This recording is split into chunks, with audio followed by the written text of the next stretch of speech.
Hello, dear learners. I welcome you to this MOOC on Population and Society. This is the second module of the week 7, and in this module, that is module 22, we shall be discussing the different population policies of India and their critique. The basic objective of this module is to make the students, that is you learners, aware regarding the various population policies adopted in India and to provide a critique for the same. So, dear learners, let us now proceed with our discussion on population policy. Now, as you have already learned, so let us just revise a bit regarding what we mean by population policy. So, according to the United Nations Economic and Social Council, population policy basically includes measures and programs which are designed to contribute to the achievement of certain goals, whether they be economic, social, political, or demographic, and these goals are meant to be achieved by influencing certain key demographic variables. Now, when we talk about population change, we know that there are primarily three components of population change, that is fertility, mortality, and migration. And they are said to be the main variables which influence all demographic factors.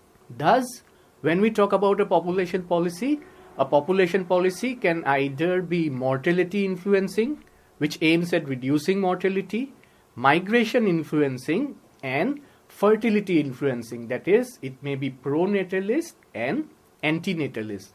And we see that different countries adopt different kind of population policies to meet their own specific goals and objectives. Now, while discussing population policies in India, fertility is considered to be the most important factor which can contribute to population change. When it comes to mortality, India is said to have adopted programs to reduce the death rates in general, and in case of migration, internal migration is said to be a constitutional privilege, though when it comes to international migration, it may merit a serious consideration. Nonetheless, when we talk about population policy in India, they are mostly aimed at influencing fertility. Now, let us discuss the various population policies in India during the different periods. And we now start with the pre-independence period. According to scholars, during the pre-independence period, the British measured the prosperity of the rule by the size of their addition or the net addition to India's population. And they did not quite support the birth control movement, which was quite controversial in their own homeland, and also because they did not want to adopt measures which may be seen by the Indians as an intrusion to their own customs, beliefs, and values.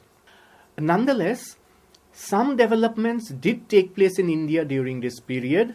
We had the publication of the population problem in India in 1916, which advocated family planning basically. In 1925, the first birth control center in Bombay was opened. Then the government of Mysore also opened the first government birth control clinic probably in the entire world. So some developments did take place on the population front during the pre-independence period. Now, if we come to the period from 1951 to 1974, covering the 5-year plans or covering some of the 5-year plans. Now, the outline of the first 5-year plan, which covered the period from 1951 to 1956, it recognized the increasing pressure of population on natural resources, right? Which kind of retarded economic progress, right? And so eventually in 1952, India probably became the first country in the world to launch a national program for family planning. The second 5-year plan, which covered the period from 1956 to 1961, it recognized that it was due to the overall shortage of land and capital equipment relative to the population in India, which was hampering India from progressive or progressing economically. And so a need was felt to reduce the birth rates, which would help India to improve its levels of living. Now coming to the third 5-year plan, which covered the period from 1961 to 1966. It considered that the control of population was a prerequisite to development, and the objective of stabilizing the growth of population must therefore form the core of any planned development process. And coming to the fourth 5-year plan, covering the period from 1969 to 1974, what it did was it kind of broadened its horizon or its outlook, and it looked at population from the lens of social change. And if we quote, under Indian conditions, the quest for equality and dignity of man requires as its basis both a high rate of economic growth and a low rate of population increase. So the limitation of family was said to be very essential and ingredient or part of development, right? So this was basically the period prior to the emergency where we talked about the 5-year plans. Now coming to the period of emergency, which covered the period from 1975 to 1977. Now this particular period was characterized by the announcement of the National Population Policy of 1976, right? Now what was this policy about? That is the National Population Policy of 1976. This policy statement, it included measures, amongst others, to freeze the representation in the Lok Sabha and the state legislatures on the basis of the 1971 census until the year 2001, because it was introduced in 1976. The policy also raised the minimum legal age at marriage to 18 for girls and to 21 for boys. And it also aimed at improving levels of female education. Now, the most controversial aspect of this population statement was the proposed legislation for compulsory sterilization of a couple after they have had a certain number of children. And this idea of compulsion was accepted in principle. So what happened was, there was a huge upsurge in the area of family planning. In 1974-75, about 1.3 million sterilizations were carried out, which increased to about 2.6-2.7 million in 1975-76, and it crossed 8 million in 76-77. However, the main issue with this policy statement was that any legislation which compels people to get sterilized goes against the very voluntary principle in family planning. And it was these excesses of the family planning program which were cited or which were given as one of the main reasons for the defeat of the ruling Congress in the general elections of 1977. Now, if we move to the period post the emergency or after the emergency, the Junta government which came to power after the emergency discarded the use of coercion or force in family planning, and accordingly what it did was it renamed the family planning program as a family welfare program, and it basically widened or broadened its base. Rules and regulations which were even remotely linked or connected to compulsion were dropped, and family welfare basically also included under its ambit education, health, maternity and childcare, nutrition, food, clothing, and so on and so forth. In subsequent 5-year plans, what happened was efforts were made to control population by determining long-term demographic goals.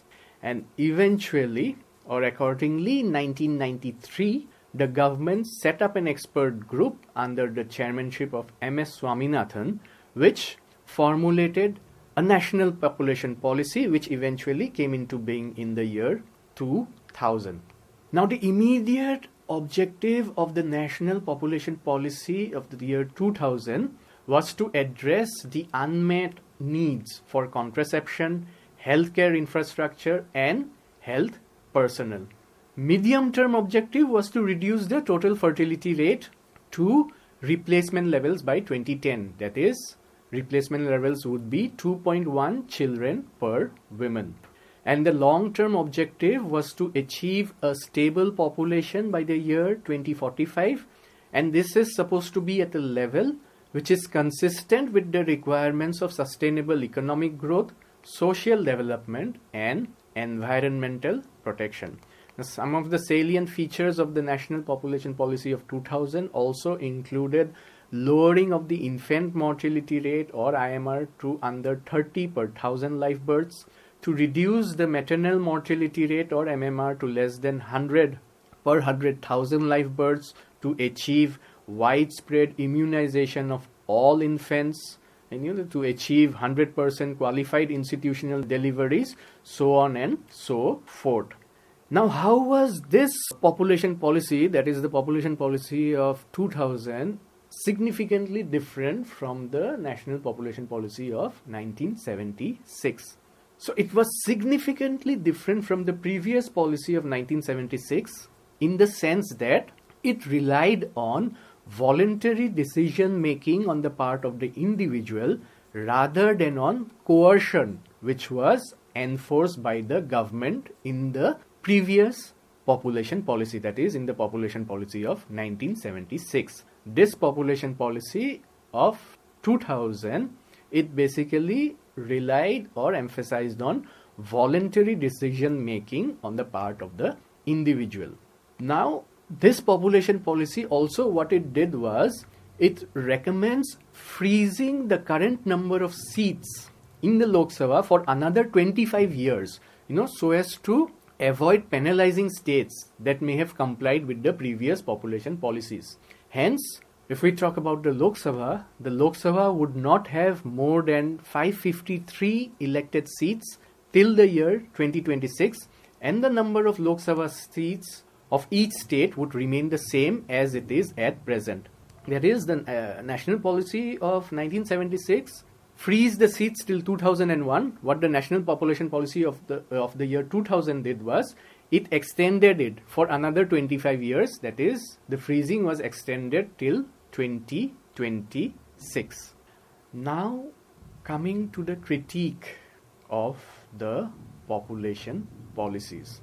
Now, initially, the focus of the plan process was on a clinic-based approach. However, what happened was that the government found it difficult to employ clinic professionals with adequate healthcare training. And also, the staff struggled to meet the demands of a large population, where in certain cases, centers were expected to serve nearly 60,000 people. And with a training program which lasted for less than 2 months, workers were overburdened, with the responsibilities of education or educating, motivating, and screening family planning clients. Also, what happened was low literacy levels, inadequate means of transportation, limited communication. What it did was, it imposed restrictions and made it difficult for families to access the clinic services. Consequently, what happened was that the third 5-year plan abandoned the clinic-based model in favor of a more aggressive extension education approach. So what the new model of the National Family Program did was, it imposed certain time-bound work quotas on states or districts, primary healthcare services, or on service providers. And at every level of government, what happened was that officials measured their progress in terms of monthly quotas or in terms of targets which they were supposed to meet. And coming to, moving forward, 1976, as we have already discussed, the National Population Policy, it decided to pass legislation that required citizens to participate in family planning and forego childbearing after 3 children. And there was basically coercion rather than it being a part of voluntary decision making by the individuals. And what also happened was that the funding to states was dictated by the performance on family planning measures. And since the funding was determined by how the states fared in terms of family planning, the states responded very quickly. The coercive practices were put in place, right? But however, it had detrimental impact on the public. The public grew progressively agitated throughout the emergency period, and many resisted family planning services, particularly vasectomies. And ultimately, the government had to change its policies, and we had the new government coming in. Now, scholars have also argued that when we talk about healthcare, ethics and quality of healthcare should not be compromised for demographic goals, right? The population policies need to be guided by reproductive health, reproductive rights, and gender equity, rather than having a target-based approach, where you are just trying to meet certain targets or fulfill certain quotas, rather than, caring about the actual needs or the real needs or requirements of the population. Problems faced by the state, it basically comprised of factors like inadequate service delivery, inconsistent medical services or supplies, and poorly trained healthcare personnel. Outreach efforts, made also seem to vary considerably, when it came to visits by family planning practitioners. These outreach efforts were more widespread in the south and in the western part of India, and not so much in the other parts. Moreover, women in rural areas were subject to less frequent and less thorough outreach efforts than their urban counterparts, right? Now, we have already talked about the quality of healthcare services, and the quality that was provided by the government clinics was generally insufficient. Hygienic care or hygiene was also said to be an issue. What used to happen was that doctors had to sacrifice appropriate medical care, that is in terms of sterilization of instruments, to achieve the high numbers of contraceptive acceptors. And inadequate infrastructure, lack of electricity generators, and hospital beds in primary healthcare centers also said to contribute to the problem of poor care. And in the light of such difficulties, the professionals also found it very difficult to conduct medical procedures in makeshift accommodations, which sometimes happen to be vehicles or even the floor of hospitals. Another issue, when it comes to maintaining staff at government clinics. Now, recent medical graduates, that is medical graduates who have graduated recently, are required to work in primary healthcare centers. However, many of these graduates find it difficult to adapt to the rural locations as these lack basic amenities. Also, the doctors realize that there is little financial gain in working in family planning clinics in comparison to general practice, which can result in a greater pay. That is, the general practice can result in greater pay. Now, amongst those who are working in a family planning, that is, if we are talking about the healthcare professionals or the auxiliary nurse midwives, many of them are women with household responsibilities. Now, since they also have household responsibilities, what this results in is that they are not available to work for the entire day.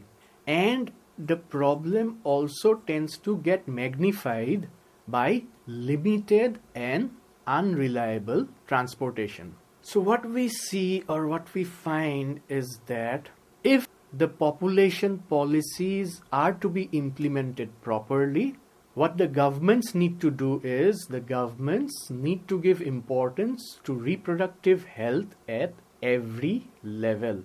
And there needs to be an institutionalization, institutionalizing the relationships amongst panchayats, NGOs, grassroots organizations, and state officials, which can lead the family program or which can give it better support and transparency. In addition, the healthcare personnel must be trained properly and held accountable for their work. The pay structure offered to the professionals must also be competitive so as to maintain high quality services in the long term. Finally or lastly, transportation limitations must be addressed so as to enable the healthcare service providers to reach out to men and women of disadvantaged populations and relatively untouched areas. That is, the people who are residing in the slums belong to the tribal belt and rural residents. Dear learners, I hope you have understood the population policies adopted in India over the years and the issues involved regarding those policies. We have provided or tried to provide a critique for the same.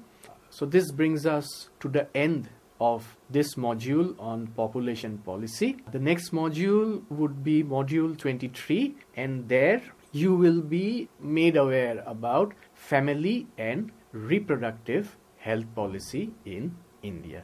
Thank you.